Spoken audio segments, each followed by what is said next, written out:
Hello everyone friends, you're on the Willer channel. Today I will show you how to fix error 901 in Valorant. Go to Start, go to Settings, go to Update and Security, click Restore accordingly. We are interested in Advanced Startup, click Reboot now. It takes 2 minutes to solve this error.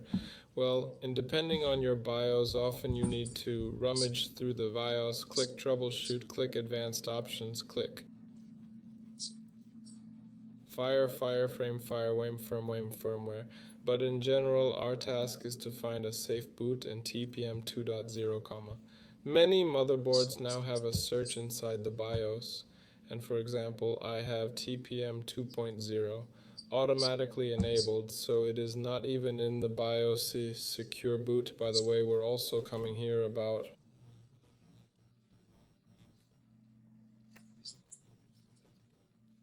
secure downloads are immediately clear. Go download, and there is a secure boot here. We need it has always been enabled. That is, I now have these settings here. You can put a standard one. That is, well, here you will still need to find accordingly TPM 2.0, it is found differently for everyone, and since I don't have it on the video card, is more accurate on the processor. I don't know why it's like, and I don't have it, it's accordingly in the BIOS. So put likes, subscribe to the channel. Good life to everyone, good luck to everyone, goodbye everyone.